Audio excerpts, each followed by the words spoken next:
కానీ అంటే ఇంకొక విషయం అంటే నిన్న నుంచి కూడా నిన్న ఆయన రిమాండ్కి వెళ్ళిన తర్వాత నుంచి కూడా చూస్తే ఇప్పుడు లోకేష్ గారు కానీ ఇటు నాయకులు కూడా గవర్నర్ గారిని కలవడానికి చూస్తే ఆయన అపాయింట్మెంట్ ఇవ్వలేదు. సో అంటే ఇవన్నీ చూస్తుంటే అంటే తర్వాత నిన్న కూడా చాలామంది బయటకు వచ్చి మాట్లాడడం జరిగింది. మినిస్టర్ రోజా కానీ లేదంటే రజనీ కానీ ఇట్లాంటి వాళ్ళు. అంటే ఇవన్నీ చూస్తున్నప్పుడు మీకేమనిపిస్తుంది అంటే వీళ్ళు మాట్లాడిన విన్న తర్వాత? వీళ్ళు మాటలన్నీ వింటుంటే వీళ్ళు చాలా ఆనందాన్ని పొందుతున్నారు అనిపిస్తుంది. ఒక రాక్షస ఆనందం కనిపిస్తుంది వాళ్ళ మధ్యలో. మొదటిగా నేను వార్తల్లో చూసింది కడప జిల్లాలో వైఎస్ఆర్ పార్టీ వాళ్ళు వైఎస్ఆర్ విగ్రహానికి క్షీరాభిషేకం చేసి అంటే పాలు పోసి అభిషేకం చేసి వైఎస్ఆర్ జిందాబాదు, జగన్మోహన్ రెడ్డి జిందాబాదు, జై జగను అని ఈ సందర్భంగా వైఎస్ఆర్ గారి ఆత్మకి శాంతి కలుగుతుంది అని చెప్పి మాట్లాడడం విన్నాం. బాణాసంచా కాల్చటము, ప్రదర్శనలు చేయడం, అసలు సంబంధమే లేదన్న వాళ్ళు, అస్సలు సంబంధమే లేదు అన్నవాళ్ళు ఇలా మాట్లాడడం కరెక్ట్ కాదు. మరి పైగా సరే వాళ్ళంటే ఏదో కార్యకర్తలు అత్యుత్సాహంతో చేశారు అనుకుందాం. రోజా బయటకు వచ్చి రోజా ఇదే విధంగా వ్యాఖ్యానించారు. 2 వేళ్ళు చూపించి విజయం సాధించాము అన్నట్లు స్వీట్లు పంచిపెట్టుకోవడము, డౌన్ చంద్రబాబు నాయుడు అనడము, నీ జీవితం అంతా చెప్పకూడే అని మాట్లాడడము, అది రోజా చేశారు. అలాగే విడుదల రజని అలాగే మాట్లాడారు. ఇకపోతే లక్ష్మీపార్వతి గారి సంగతి మనకు తెలిసిందే. ఆవిడ కూడా ఏంటి ఇదేదో మామగారికి వెన్నుపోటు పొడిచిన కేసులో ఈవిడేదో విజయం సాధించినందుకు ఆమెకు అసలు రాత్రంతా నిద్రే పట్టలేదంట, అసలు నా ఆనందంతో నాకు నిద్ర పట్టలేదు అని ఆవిడ మాట్లాడడం.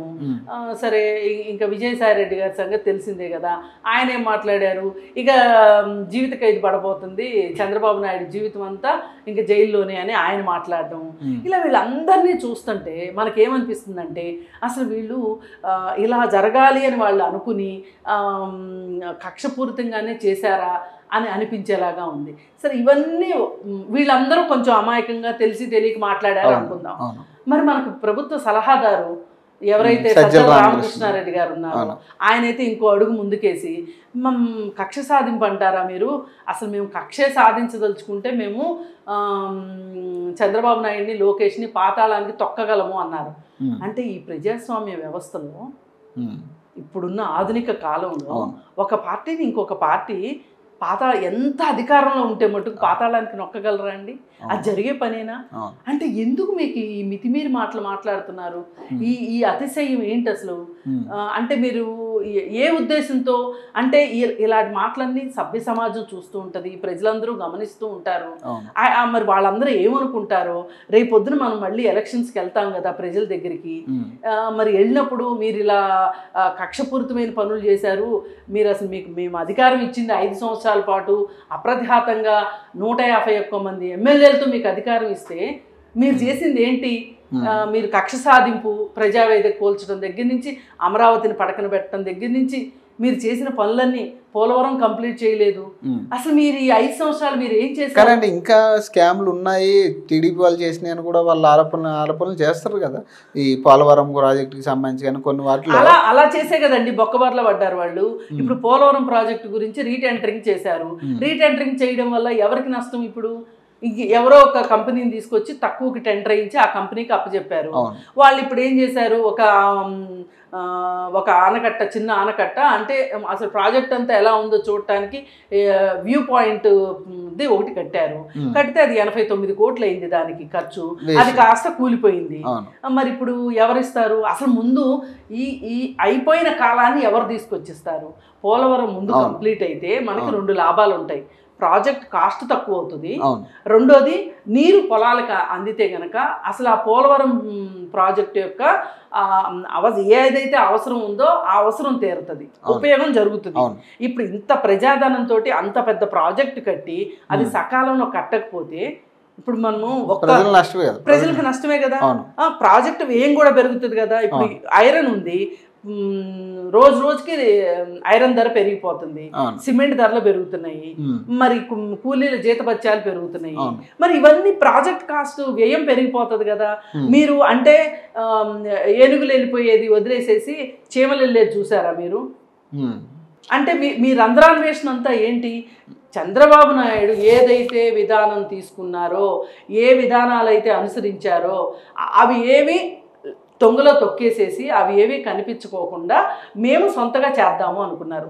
తప్పులేదు, మీరు చెయ్యాలనుకుంటే చెయ్యండి, కానీ ఫలితం ఏది? 4.5 గడిచిపోయింది. అసలు మీరు ఏం చేశారు?